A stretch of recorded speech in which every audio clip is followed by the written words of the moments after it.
নমস্কার বন্ধুরা, পিয়াসাস রেসিপিতে সকলকে স্বাগত জানাই। আজ হাজির হয়েছি এক দুর্দান্ত স্বাদের কাঁচা কলার নিরামিষ রেসিপি নিয়ে। গরম গরম ভাতের সঙ্গে খেতে দুর্দান্ত লাগে। একবার বানিয়ে দেখবেন, বাড়ির ছোট থেকে বড় সকলেই পছন্দ করবে। আর যারা কাঁচা কলা খান না, তারাও একেবারে চেটে পুটে খেয়ে নেবে। এটা ঠাকুরবাড়ির একটা বিখ্যাত রান্না। রান্নাটা যাতে সুন্দর হয় তার জন্য আমি আপ্রাণ চেষ্টা করেছি। আশা করছি আপনাদের ভালো লাগবে। তবে আসুন ভিডিওটা শেষ পর্যন্ত দেখুন। 3টে এলাচ, একটা দারচিনি আর 4-5টা লবঙ্গ নিয়ে অল্প জল দিয়ে বেটে নিয়েছি। এখানে আমি 1 চামচ গোটা ধনে গরম জল দিয়ে শিলে বেটে নিয়েছি। এবার এর মধ্যে দিয়ে দিচ্ছি 1/2 চামচ মতো হলুদ গুঁড়ো আর 1/2 চামচ লঙ্কা গুঁড়ো দিয়ে অল্প জল দিয়ে মশলাটাকে গুলে নিচ্ছি। এই রান্নাটা যদি বাটা মশলায় করেন তাহলে এর স্বাদ কিন্তু খুব ভালো হয়। দেখুন, মশলাটা আমি গুলে নিয়েছি। একটা বাটিতে 1.5 টেবিল চামচ মতো টক দই ফেটে নিয়েছি। বাজার থেকে কেনা কিছু বড়ি নিয়েছি। এখানে নিয়েছি 1 চামচ গোটা জিরে, 3টে শুকনো লঙ্কা, একটা তেজপাতা আর হিং নিয়েছি 1 চামচ আদা বাটা, 3টে কাঁচা কলা নিয়েছি। কাঁচা কলা 3টেকে আমি এরকম চৌকো চৌকো করে কেটে নিয়েছি, নিয়ে জলে ডুবিয়ে দিয়েছি। আর 2টো মাঝারি সাইজের আলু এরকম টুকরো করে জলে ডুবিয়ে দিয়েছি। এবার রান্নাটা করার জন্য গ্যাসে একটা কড়াই বসিয়ে সর্ষের তেল দিয়ে দিচ্ছি। এখানে আমি 2 চামচ সর্ষের তেল দিয়ে দিয়েছি। এবার তেলটা গরম হলে প্রথমে আমি বড়িগুলো ভেজে নেব। গরম তেলে বড়িগুলো দিয়ে হালকা করে নেড়ে চেড়ে উল্টে পাল্টে ভেজে তুলে নেব। বড়িটা ভাজার সময় গ্যাসের ফ্লেমটাকে আমি হাইতে করে রেখেছি। এইভাবে হাই ফ্লেমে যদি বড়ি ভেজে নেন তাহলে বড়িটা তেল কম টানবে আর তাড়াতাড়ি ভাজাও হয়ে যাবে। দেখুন, বড়িগুলো লালচে করে ভেজে নিয়েছি। এখন তুলে নিচ্ছি।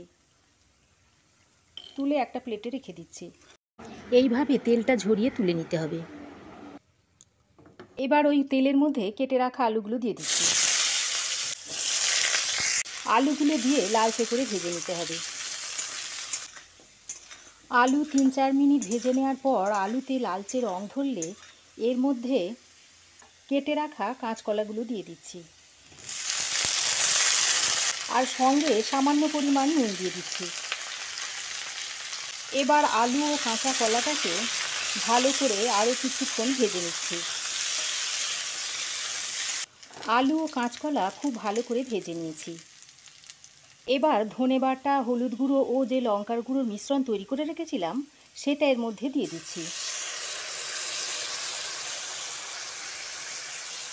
দিয়ে কাঁচা কলা ও আলুটার সঙ্গে ভালো করে মিশিয়ে নিচ্ছি।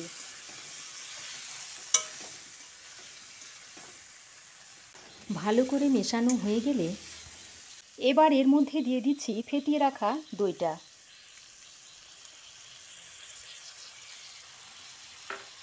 এবার লো টু মিডিয়াম হিটে মশলা ও দইটাকে দিয়ে ভালো করে কষিয়ে নিচ্ছি। যতক্ষণ না মশলার কাঁচা গন্ধ না যাচ্ছে ততক্ষণ ভালো করে কষিয়ে নিতে হবে। দেখুন, বেশ কিছুক্ষণ ধরে মশলাটাকে খুব ভালো করে কষিয়ে নিয়েছি আর মশলা থেকে দেখুন তেলও ছাড়তে শুরু করেছে। এবার এই পর্যায়ে 3-4 বাটি মতো জল দিয়ে দিচ্ছি। এই রান্নাতে জলটা একটু বেশি করে দিতে হবে, যেহেতু এতে কাঁচা কলা আর বড়ি দেওয়া হবে। কাঁচা কলা ও বড়িতে জলটা একটু বেশিই টানবে, তাই জলটা বেশি দিতে হবে। এবার ভালো করে মিশিয়ে নিয়ে এর মধ্যে ভেজে রাখা বড়িটা অ্যাড করে দিচ্ছি। বড়িটা দিয়েও আরও একবার মিশিয়ে দিচ্ছি। এবার এ পর্যায়ে স্বাদ মতো নুন আর চিনি অ্যাড করে দিচ্ছি। তারপর আবারও একবার ভালো করে মিশিয়ে দিয়ে ঢাকা দিয়ে বেশ কিছুক্ষণ রান্না করে নিচ্ছি। ঢাকা দিয়ে প্রায় 5 মিনিট রান্না করে নিয়েছি। দেখুন, এতে করে আলু ও কলা খুব ভালোভাবে সেদ্ধ হয়ে গেছে। এবার এ পর্যায়ে বেটে রাখা আদাটা দিয়ে দিচ্ছি। এরকম রান্নার শেষে যদি আদা বাটা দিয়ে রান্না করা হয় তাহলে রান্নার ফ্লেভারটা খুব ভালো আসে। আর দিয়ে দিচ্ছি যে গরম মশলাটা জল দিয়ে বেটে রেখেছিলাম সেটা। আদা ও গরম মশলাটা দিয়ে আলু ও কলার সঙ্গে ভালো করে মিশিয়ে নিচ্ছি।